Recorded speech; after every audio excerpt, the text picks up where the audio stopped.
What's up, B2? Capital G here. Time for all to become one. If you guys watch Yu-Gi-Oh! Arc V, you'll understand that reference. We got some Pendulum Magician action for you guys to check out. That is obviously the deck at the bottom. Then we have Dinosaurs at the top. I'm not gonna lie, I am starting to see more people splash the Dinosaur Wrestler engine in Dinosaurs than I thought I'd actually see. I mean, maybe Dinosaur Wrestlers are not quite good enough to be their own archetype yet. Obviously, they're played by Go on the anime, so they're going to get more support. Like, the anime is not even halfway done at this point, so they can easily get a couple more booster sets of support and end up becoming a really good deck. Go's probably gonna duel, I don't know, 5-6 more times in the show, probably like 3-4 more times at the minimum, so they'll give him some new cards. But I do think that this card, obviously, Pegatrops has been a standout. Like, this card is absolutely amazing, and you can do some damage. I feel like that thing needs to be in the side deck of like every deck right now in Yu-Gi-Oh! So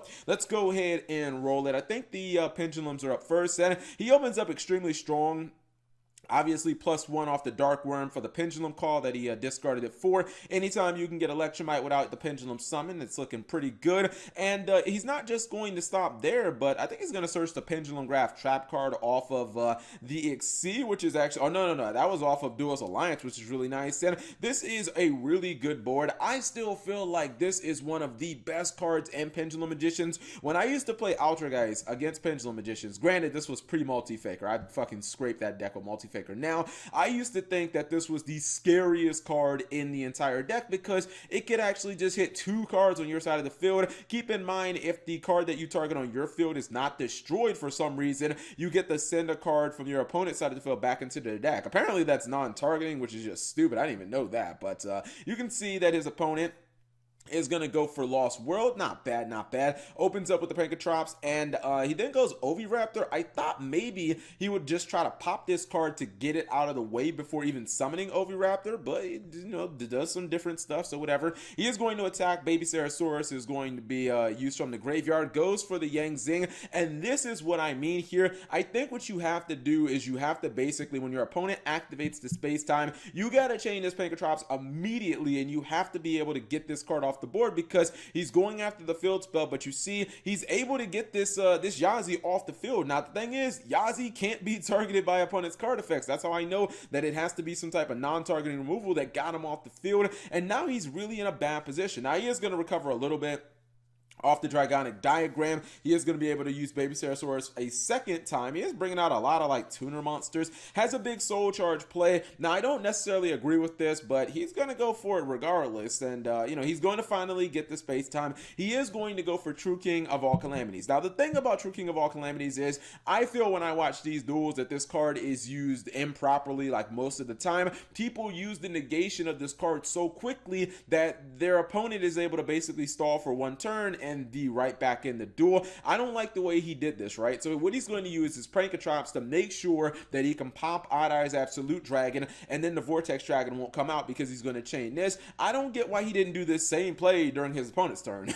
He could have did this same exact play and still had another full turn of negation, and I mean, I just don't get why he didn't do it here. Like, why not just do it right now?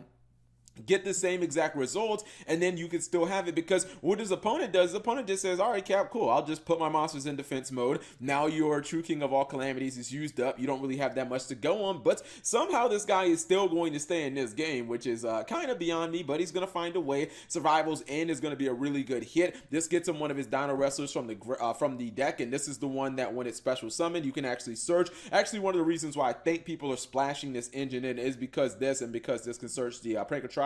And, it's not a bad play. He's going to summon it because his opponent had more monsters than him. Now he's actually making himself a nice little board. Now, at this point, I don't believe he can use the Prankatrops because his opponent has too many cards in hand. I mean, if you pop a Pendulum Scale, who cares? Chances are your opponent's going to have another Pendulum Scale of that scale. So, I don't think that there's really any point of trying to hit the highs or the low scales at that point. He does go into the start time again. I would have just blasted this thing with my Dino Wrestler effect. I wouldn't even have launched this one. I probably would have launched this little guy, and I would not have let him get this surge. Surge, but he is actually going to let him get the Surge, and, you know, his opponent is going to be able to capitalize off that, because that Zarc boy is coming down. Now, he does get rid of a scale at this point. I was like, all right, well, I guess you just lose.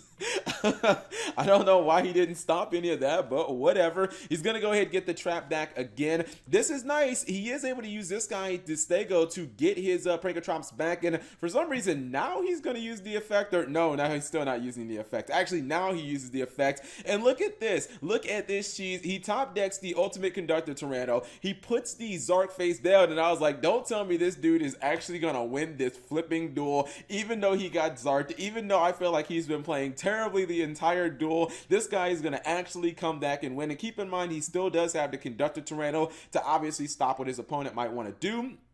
I believe that the Black Fang was just popped, but unfortunately he cuts his opponent's attack in half, and even after he did use the Conductor Tyranno effect, he's still able to get the big odd eyes on board and then just run his opponent over. I feel like this guy had every opportunity. The Dino player, he had every opportunity to win that duel, but you know, he just kicked himself too many times in the behind, and it eventually caught up with him. But hopefully you guys enjoyed that short little duel. If you did, give the video a thumbs up. Thank you guys for watching. As always, subscribe if you have not already, and turn on that notification bell for daily videos.